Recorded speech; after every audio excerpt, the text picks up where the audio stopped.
saya sedikit emosi. Ini kalau bicara BPN, saya Kayaknya sebel banget sama BPN ya, Bu. bukan sebel lagi rasanya. Kenapa? Apa ya? Hah? Terlalu banyak, Pak. Saya kalau datang ke BPN Makassar nih. BPN Makassar, Heeh. pasti orang demo. Terus saya yang paling, saya pernah sangat sedih, Pak. Pernah ke BPN, ada satu orang tua. Orang tua, kasihan datang jalan kaki. 7 tahun dia bermohon penerbitan. 7 tahun tidak terbit. BPN apa yang dia kerja, Pak? Sampai orang bermohon penerbitan 7 tahun tidak terbit. Ibu Irna nggak takut lapor ke anak-anak bangsa ini? Saya tidak takut. Silakan seluruh Indonesia loh nih. Saya tidak takut. Memang saya sudah tidak punya rasa takut untuk BPN.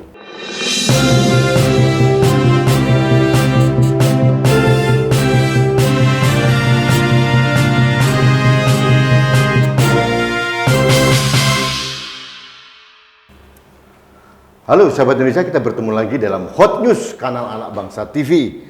Sahabat Indonesia, mafia tanah merajalela di Indonesia. Ini warning yang disampaikan dengan jelas oleh Presiden Jokowi. Dan Presiden Jokowi pernah menyampaikan kepada seluruh jajaran di bawahnya untuk tegas memberantas mafia tanah sekaligus backingnya. Ini menarik sekali. Pertanyaannya sekarang, apakah aparat di bawahnya, BPN, kepolisian, dan sebagainya sudah menjalankan perintah Presiden? Nah, hari ini kita buktikan, ternyata di Makassar juga ada problem ini. Untuk itu saya kedatangan tamu dari jauh, dari Makassar, Ibu Ernawati Yohanes. Iya. Mbak Erna, selamat datang. Saya izin manggil Mbak ya. Iya. Ya, ini asli Toraja. Asli dari Toraja. Saya pernah ke Toraja, Mbak. Oh. Mantap. Ya, Mbak. Iya. Datang ke Jakarta membawa masalah. Iya.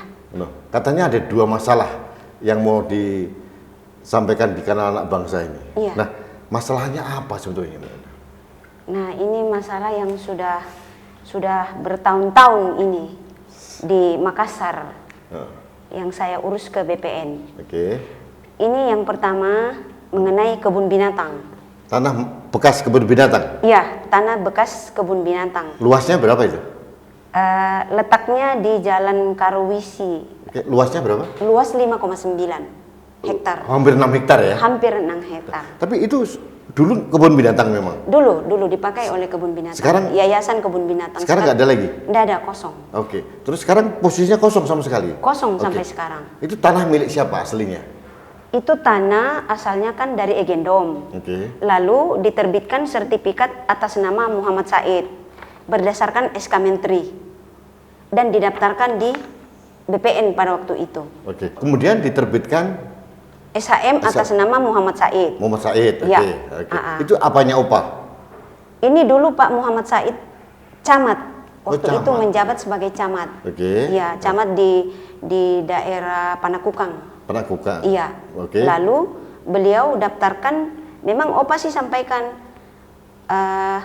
didaftarkan aja, memang disuruh untuk urus. Oh, dibalik namakan dulu atas Iya. nama Pak Said Iya. gitu ya. Iya. Ah. Jadi terbitlah atas nama Pak Muhammad Said tahun 84. Oke, 84. Sertifikat tahun 84 dengan luas 5,9 hektar. Di sini terdaftar semua, tercatat semua di SKPT ini, Mas. Mbak Erna, Ya. saya mau tanya dulu. Ini waktu Opa, si Ya. pemilik Egendom tadi, meminta kepada Pak Said untuk mendaftarkan sebagai SHM, itu dibahkan ke Pak Said atau diberikan atau hanya sementara saja gimana? Diberikan memang. Diberikan kepada Pak Said? Iya. Tanah seluas hampir 6 Iya. hektar ini? Iya, untuk didaftarkan. Oke. Iya. Oke. Terus? Untuk didaftarkan. Lalu terbitlah sertifikat atas nama Muhammad Said. Oke. Iya. Beliau masih ada sekarang? Sudah meninggal. Oh, Pak Said sudah meninggal? Sudah. Oke. Tapi ada anaknya Pak Muhammad Said sebagai ahli waris. Oke. Namanya Ahimsa Said.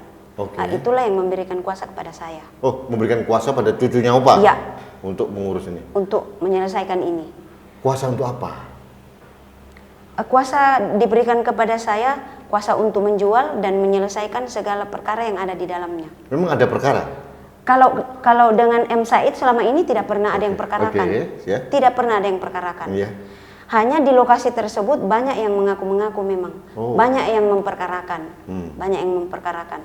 Kalau atas sertifikat ini tidak ada yang memperkarakan sampai saat ini. Oke. Ya, terhadap objek itu. Oke. Terus saya dengar tiba-tiba kok itu BPN setempat menerbitkan hak guna bangunan. Nah, disinilah letaknya Pak. Itu atas dasar apa ya BPN mengeluarkan itu? Kalau saya lihat di SHGB-nya ini, mereka menerbitkan atas dasar hanya berupa pengeporan dengan penguasaan tanah, yaitu SKPT. Mereka hanya menerbitkan SKPT. Oke. Yang saya tahu Pak, kalau menerbitkan sertifikat di atas SHM harus ada persetujuan dari pemilik. Nggak ada persetujuan? Tidak ada. Kok bisa? Ini langsung diterbitkan 3 SHGB. Kok bisa? Ternyata bisa ya? Ternyata bisa. Ini buktinya kan ini ada. SHGB-nya kan ada. Ini kita lihat tadi di sini ya, kelihatan sekali. Iya, Oh, berarti ada 3. tanah yang sudah SHM atas nama M Said ini tiba-tiba BPN Makassar menerbitkan 3 SHGB. 3 SHGB. SHGB atas kepada siapa ini? PT Pinisi. PT Pinisi. Iya. Itu Pinisi Properti kalau nggak salah. Iya. Itu di dalamnya ada siapa aja itu? Di dalam perusahaannya itu ada beberapa orang. Saya kurang. Termasuk ada kelompok Sinarmas begitu?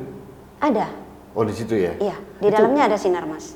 Itu rencana untuk Properti. Iya. Perumahan di situ. Perumahan. Oke. Terus? Jadi mungkin saya ceritakan sedikit ya mengenai kenapa bisa terbit ini SHGB.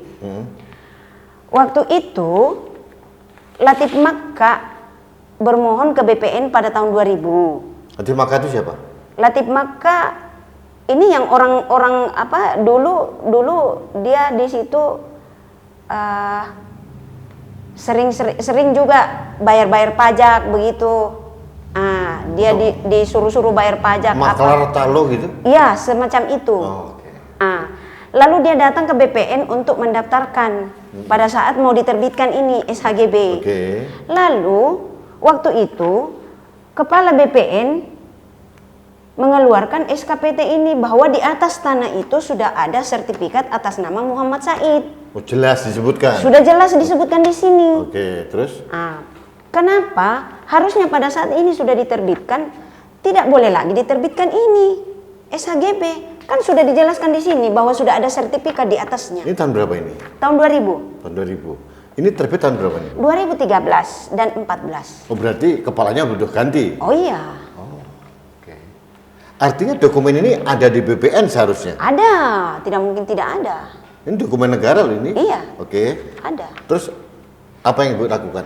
Ini kan dibuat berdasarkan warka Pak. Ini SKPT dituangkan di sini berdasarkan warka dan sertifikat yang ada di BPN. Ini tidak akan terbit kalau tidak ada warka.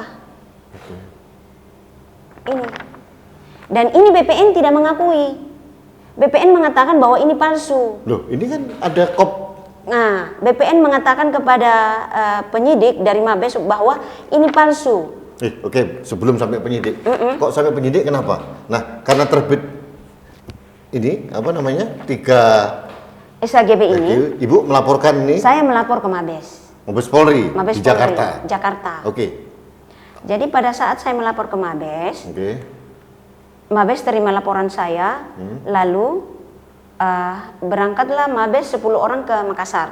Itu Kapolri udah tahu ya? Tahu. Itu instruksi Kapolri ya? Iya. Oke, ada tim 10 orang polisi disuruh ke Makassar. Oke, hasilnya? Lalu penyidik berangkat ke Makassar.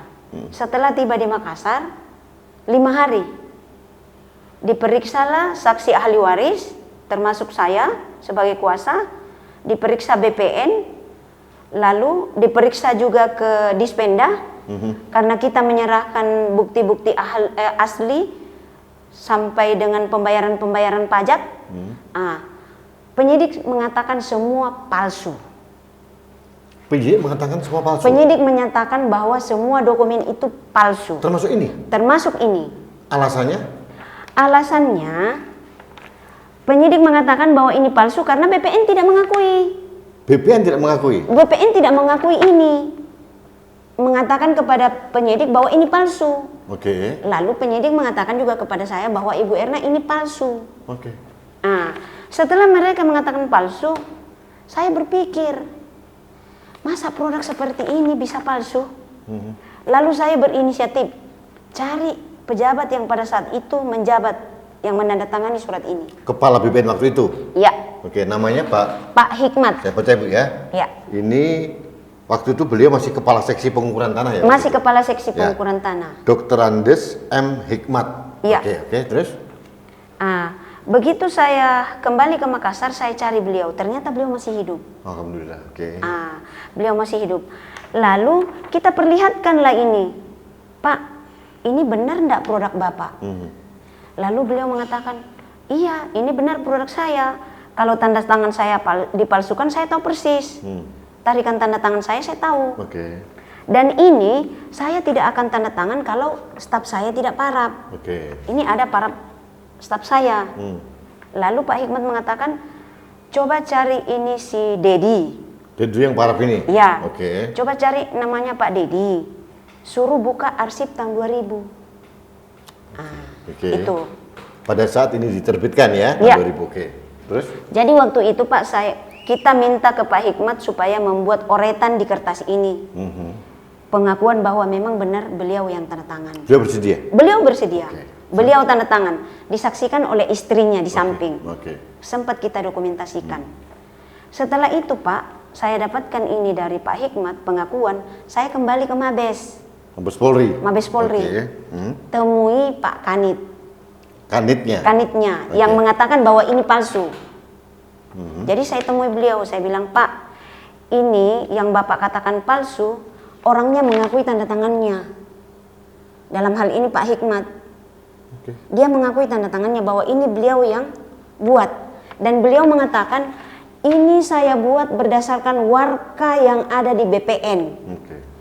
Ini tidak akan terbit kalau tidak ada warka. Nah, pertanyaan saya, pada waktu 10 orang penyidik dari Mabes Polri datang ke Makassar, dia tidak mencoba ketemu dengan Pak Hikmat?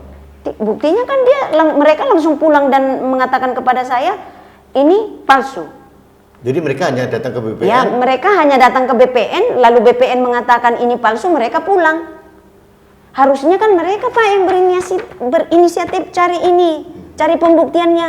Benar enggak apa yang dikatakan BPN? Oke, setelah Ibu ngomong bahwa Pak Hikmat mengakui itu asli, terus Pak Kanitnya dari Mabes Polri?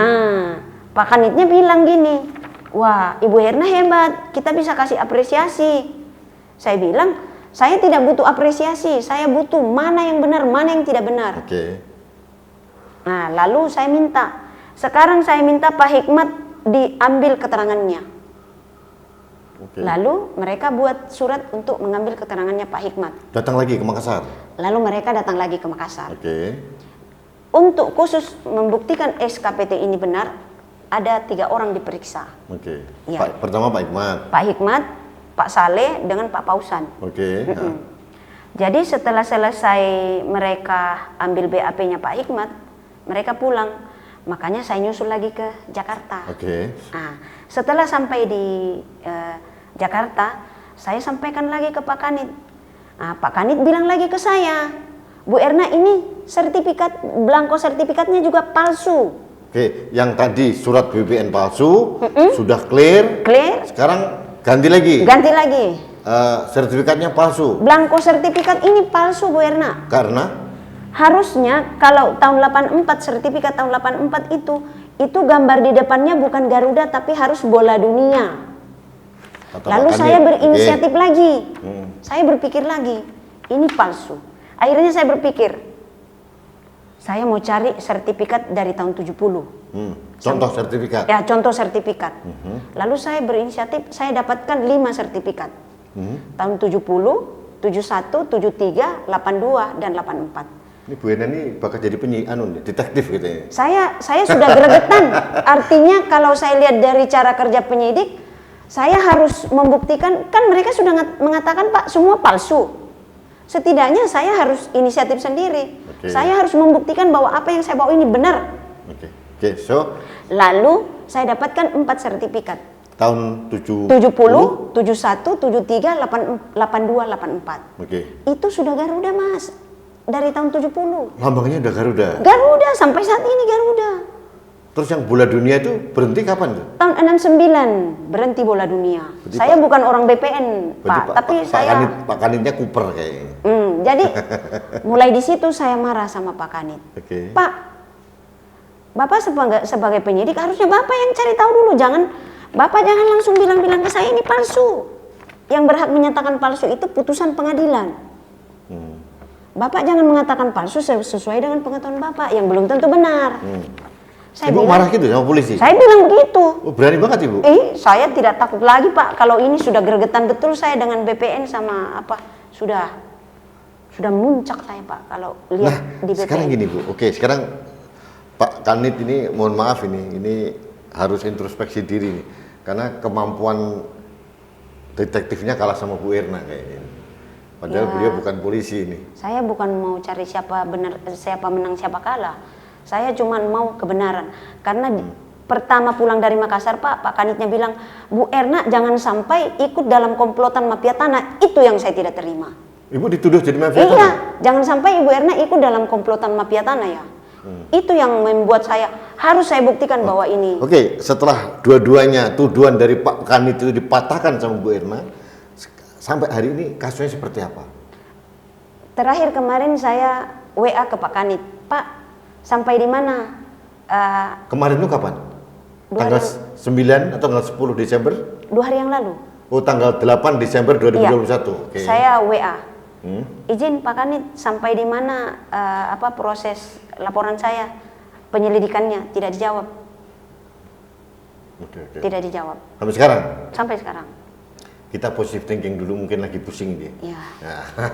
Saya Pak Kanwil aja mengatakan bahwa dia berkuar-kuar di media Pak Kanwil BPN Makassar. Oke. Sertifikat kebun binatang bodong. Lalu saya balas WA-nya Pak Kanwil, Pak, kalau Bapak menyatakan sertifikat kebun binatang itu bodong, itu kan produk BPN, berarti BPN yang buat sertifikat bodong.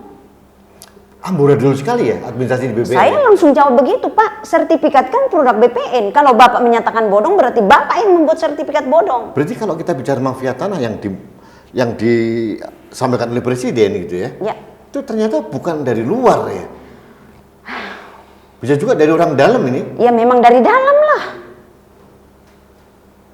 Tidak mungkin Pak kalau kita dari luar ini ya datang ke BPN kan bermohon ke BPN. Kalau BPN-nya benar, apa yang kita ajukan itu dia harus mengatakan, oh ini sudah nggak bisa. Ini bisa. Kan BPN yang tahu Pak mana yang benar, mana yang bisa dijalankan, mana yang tidak. Oke Bu, ini sekarang kasusnya masih menunggu kabar dari Mabes Polri. Iya. Ini jilid pertama Sahabat Indonesia. Satu lagi Pak. Waktu itu Pak Kanit bilang, saya tanya ke Pak Kanit, Pak Kanit kalau Bapak bilang ini palsu, terus yang benar yang mana? Tunjukkan kepada saya mana yang benar. Kasih tunjuk. Kan harus ada pembanding Pak. Ada pembanding? Tidak ada. Oh ini gini. Terus saya bilang lagi sama Pak Kanit, Pak, kita ini aja nanti, kita lebih baik kumpul, terus kita gelar perkara. Oke. Kita hadir semua di situ, hadirkan BPN, hadirkan siapa yang ini supaya jelas. Terus saya tanya ini, jadi kalau ini Bapak anggap benar tidak ini SHGB? Pak Kanit mengatakan ini benar. Pak Kanit harus buktikan kepada saya, kalau ini benar dia harus buktikan kepada saya. Dasarnya apa? Dasarnya apa? Oke. Ini dia katakan benar, dia harus buktikan sama saya. Oke. Dasarnya apa ini kalau memang ini benar? Terus dia jawab apa? Dia tidak jawab lagi. Pokoknya nanti Bu, ini masih penyelidikan, ini masih. Oh ya udah. Baik Bu, satu episode Sorry satu. Pak, saya sedikit emosi. Ini kalau bicara BPN, saya kayaknya Ibu sebel banget sama BPN ya Bu. Bukan sebel lagi, rasanya. Kenapa? Apa ya? Terlalu banyak Pak, saya kalau datang ke BPN Makassar nih. BPN Makassar, pasti orang demo. Terus saya pernah sangat sedih Pak. Pernah ke BPN, ada satu orang tua. Orang tua, kasihan datang jalan kaki. 7 tahun dia bermohon penerbitan. 7 tahun tidak terbit. BPN apa yang dia kerja Pak? Sampai orang bermohon penerbitan 7 tahun tidak terbit. Kalau kayak kita ini orang masih punya ya mungkinlah masih ada kemampuan untuk berbicara, kemampuan untuk apa. Tapi kalau orang tua seperti itu yang saya lihat mungkin untuk naik angkot aja ke BPN kasihan susah. Sampai 7 tahun Bu saya ke sini mondar-mandir. Sampai sekarang tidak ada kejelasan. Ibu Irna nggak takut lapor ke anak-anak bangsa ini? Saya tidak takut. Silakan seluruh Indonesia loh nih. Saya tidak takut. Memang saya sudah tidak punya rasa takut untuk BPN. Stop dulu. Sahabat Indonesia, satu episode tentang tanah bekas kebun binatang tadi diungkapkan oleh Bu Irna sudah tuntas, sudah jelas sekali. Ini saya menggugat BPN Makassar. Ini kalau dari cerita Bu Irna begitu amburadul administrasi di sana. Amburadul ini memang disengaja atau memang ada permainan di dalamnya. Ini harus diungkap. Karena menurut saya kalau lihat dari ceritanya Bu Irna memang ada udang di balik batu ini. Ada agenda-agenda yang lain. Ini tanah milik orang gitu loh. Saya mengutip ucapan dari Ketua Aliansi Indonesia Makassar, itu katanya ini sudah masuk pada pelanggaran HAM karena perampasan hak milik orang lain. Nah, ini BPN termasuk Pak Menteri nih, Pak Sofyan Djalil, Anda ditugaskan oleh Presiden untuk membenahi mafia tanah. Ternyata bukan dari luar, Pak. Bapak harus bekerja di dalam itu sendiri. Termasuk BPN Makassar, karena katanya Makassar ini adalah nomor 2 terburuk masalah administrasi pertanahan di Indonesia. Ini Bapak harus klarifikasi dan konfirmasi apa yang saya katakan. Bu Irna, kembali ke laptop. Nah, ini satu selesai. Kita tunggu perkembangannya. Ya. Nanti kalau ada perkembangan lebih lanjut, kita angkat lagi ya. Iya. Oke, siap. Yang kedua, tanah apa? Ini yang kedua, tanah mengenai... Dari Opa juga? Iya. Oke. Yang kedua, tanah mengenai Jalan Masjid Raya. Oke. Yang dikenal dengan Tanah Al-Markas.